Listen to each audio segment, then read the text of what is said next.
Dr. David Martin, MD, PhD, FASA, is the Vice President for Scientific Affairs at the American Society of Anesthesiologists, ASA.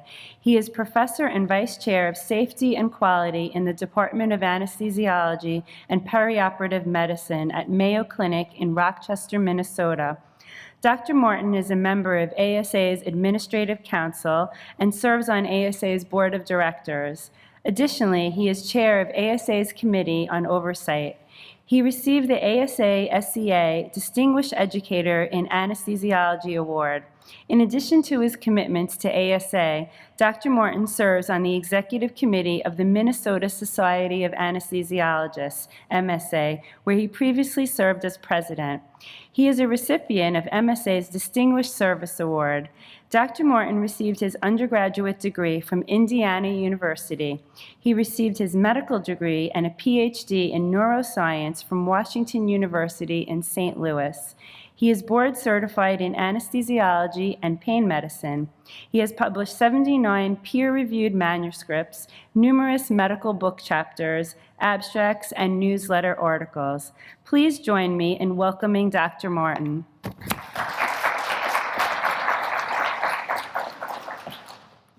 Thank you, Dr. Landman, and thank you all for having me. I've really been impressed by the hospitality here in Savannah. It's a lot warmer than Minnesota too, so I appreciate the timing of the nice weather and the full moon last night. That was great. I'll be sharing with you a few things on behalf of Dr. Don Arnold. First disclosure, I'm not Dr. Arnold. He is engaged in another meeting in Texas, but sends his regards to all of you. I'll briefly review what he normally gives as the slides of the ASA update. I'm not going to go into extensive detail on any of them and leave some time for question and answer with our panel when we all take questions at the end. I was really impressed at the conclave and the ceremony last night, where you had all the board and the various fellows recognized. Very impressive tradition. And I wanted to share a little story about my first encounter with who I think is one of the best osteopathic anesthesiologists, my mentor, Ron McKenzie. Ron died a couple years ago, but from my earliest days as a resident, I looked up to him. He taught me so much about not just the practice of anesthesiology, but the humanity of being a mentor and a leader. He ultimately rose to president of ASA, and he instilled in me a lot of the values of the organization, the American Society of Anesthesiologists. And they really resonated with me, and they do to this day. The mission, vision, and values are unchanged. The strategic pillars have changed over time, and on the Administrative Council, I've spent time crafting those based on data that we've received from members, from expert opinions about where society, medicine, the profession is going, and we take that very seriously. We try to chart a very strategic course in the way that we spend our time and resources. And any organization is challenged by finances right now. I can share with you that ASA finds the same thing. So we try to make sure that we're very good stewards with the financial resources that we have, and we place them in the positions where we think they give the most value to our members. I'd like to invite you all to join us at the annual meeting of the ASA, which will be in San Antonio this year in October. San Antonio is a delightful city. It's not really common on the meeting path. It's a little bit hard to get there, so book your tickets early. But they have this really welcoming vibe, great food, the river walk. The meeting will be as good as ever, but the city's going to be very accommodating, very friendly. It's a smaller venue, so we don't have to have so many remote hotels and shuttle buses. So it's better on the environment. So we'll hope you can all join us in October. And in January at ASA Advance. ASA Advance used to be called Practice Management. This is more of the operating room management leadership. It's morphing a little bit to take a bit more of a distinction in emphasis and focus from the annual meeting. So we're trying to concentrate what members need in educational content in the annual meeting, which is a little more networking based on academics, research presentations, refresher course lectures, versus ASA Advanced, which is a little more practice management style. I invite you all to take a picture of this QR code, which will give you an access to join the ASA Grassroots Network on all the topics that we'll be discussing, and this is a brief outline of them. You can go to that website to get a lot more in-depth detail. And it's changing rapidly. So Dr. Thacker talked about the Minneapolis VA. I live right down the road from that. I can give you all the gory details, but they don't appear in these slides because it's too recent. So things are changing very, very rapidly on the advocacy front. But I'll tell you a little bit about what ASA has been doing about trying to navigate the new administration, some of the economic issues that are facing the specialty, especially since the passage of the Big Beautiful Bill, trying to interpret really what that's going to mean, particularly what does it mean to our patients and what stances can we practically take to protect our patients in the future. And then if I have time, I'll go through some of the workforce updates. Workforce, I think, affects all of us, trying to find enough folks to provide care that's needed. Well, I don't think you need to have any review that the new administration, new Congress has presented huge changes in the way healthcare administration is managed. We've seen a shift from policy based on legislation to rulemaking. So we're seeing rules being made independent of Congress. Congress has been kind of carved out of a lot of the decisions. That makes it very difficult for us on an advocacy basis to talk to elected officials and have leverage and influence. So we're struggling with that a little bit. I think we've made progress on some fronts. We've stalled on others.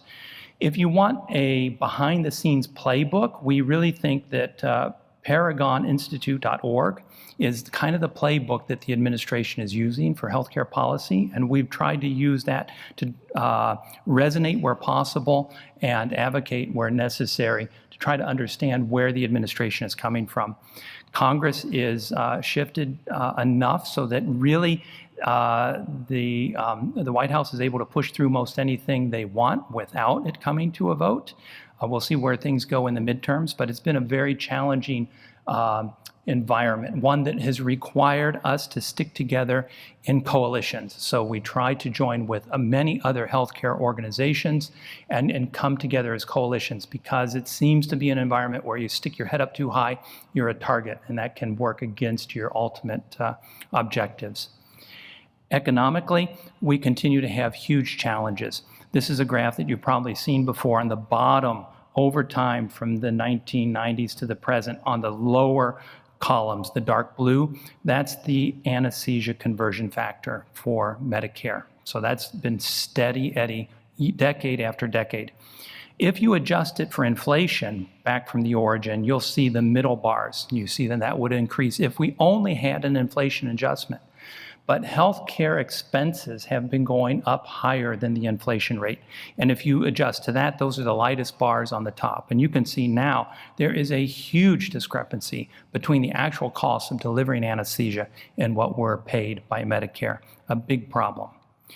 Now, we won't go into a whole lot of detail about the 2026 Medicare physician fee schedule. Suffice it to say, it doesn't look good. More of the same, more of a flat payment rate in the face of rising costs.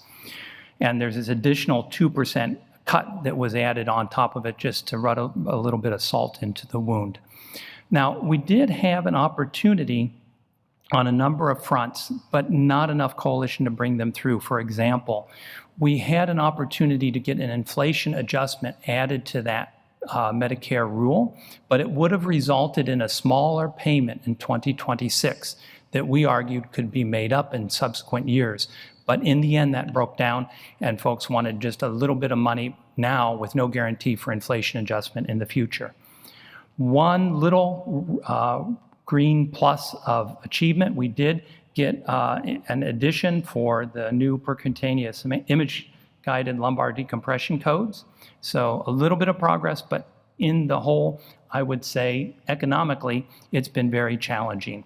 And whether you're in an alternative payment system or the MIPS system, it looks challenging. I will say from what I've heard recently that if you are in the merit-based incentive payment system, that probably looks like more dry times in the future. And I see more practices moving to alternative payment systems. And there are a couple out there that are going to change the way that works, in part because most of the measures that are available to MIPS are being capped out. So MIPS 424, which is making sure that your patients are warm during surgery, since it's capped out, since we are doing such a good job of keeping patients warm, they say that's not a good enough measure and they'll toss it out. And there's fewer and fewer measures that anesthesiologists really control. They're looking to make it more of a systems-based, product line-based quality outcomes. So we think that the MIPS, traditional MIPS is going away, the MIPS value pathways and these new team and wiser models, these are new alternative payment models, will be the wave of the future. So if you're looking for a crystal ball read of economic payment, those are probably going to be a little more optimistic going forward. This reviews briefly what I talked about earlier with the sustainable doc fix. This was going to be a way that we're going to have an inflation adjustment precedent added to rule, but in the end that broke down. We can always hope that we can bring it back next year, but it's been very challenging on the Hill.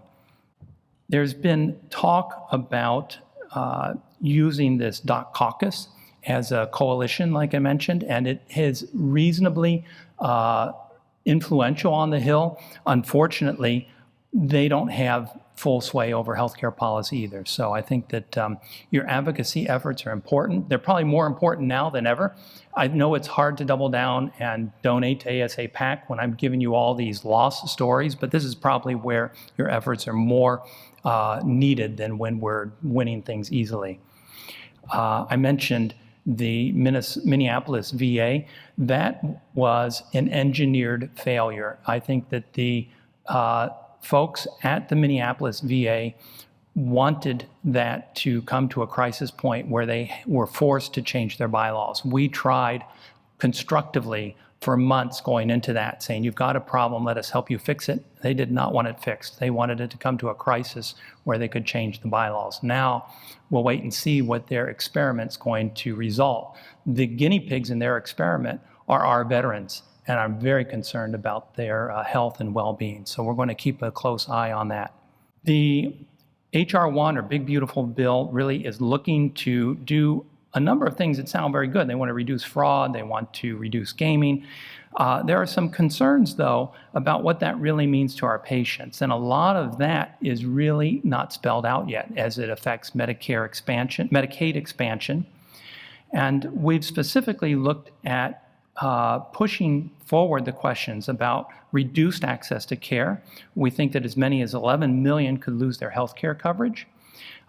Shifting costs to the states are going to increase Medicaid costs to states and stress budgets. We have many rural hospitals, Minnesota for sure, and also all throughout the country, that are going to be very stressed to remain open.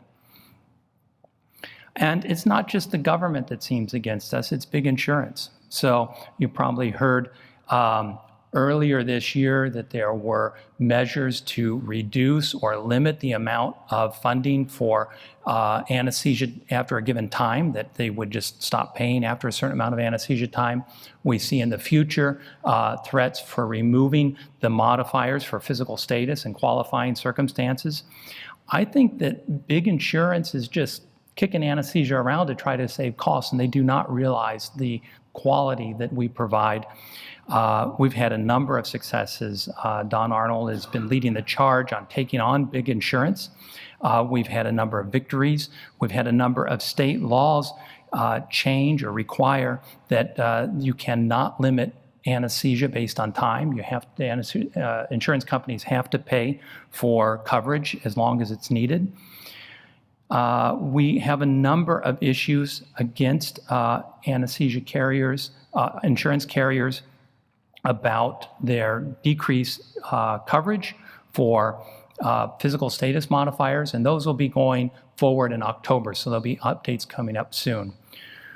We've had a number of victories in various states prohibiting this kind of activity in Oklahoma, Maryland, Connecticut, and Illinois.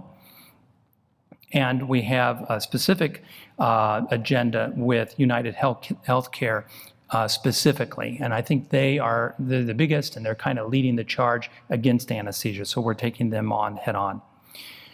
We've seen a number of abuses in Medicare Advantage with upcoding, inappropriately increasing the cost to the government in these programs. And we suspect, with Dr. Mehmet Oz as a big proponent for Medicare Advantage programs, that this could really become more of a problem. So we have our eye on that, as well as a number of advocacy issues that I won't go into much detail. I can talk a long time about the No Surprises Act. Don't worry, I won't.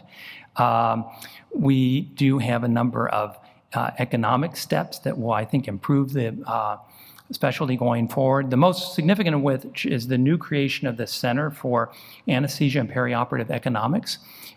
This has been around for a couple years, but it didn't have a lot of lifeblood pumped into it as far as strategic funding and resources. That's now available, and we're going to see some significant changes this year and next as it really gets some legs and helps us answer some of these very challenging economic issues with hospitals, with insurance providers, and with the government. Finally, a few words about protecting our patients. We've seen some victories over time with limiting scope of practice. We heard about the story in the Minneapolis VA. Across the nation, there have been a number of efforts to limit expansion of scope of practice, as well as title misappropriation. So I think that there's some good news there. There's a lot of good news about the future of our profession as far as the bright trainees that are attracted to it. Every year I see residents come to our program, and I'm just humbled by how well prepared and how enthusiastic they are. I don't want to leave you with a downer note about all the advocacy and the economics. I do think the future is bright for anesthesiology, and I'm proud to go into that future with you as colleagues. I look forward to hearing your questions in the panel. And I just want to make sure that if you have a chance that you're a member of the ASA PAC. This is the most expensive piece of jewelry that I own. This is my PAC pin, and I hope you all will sport one too.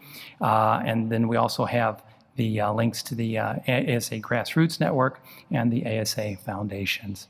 Thank you very much for your time. I look forward to your questions.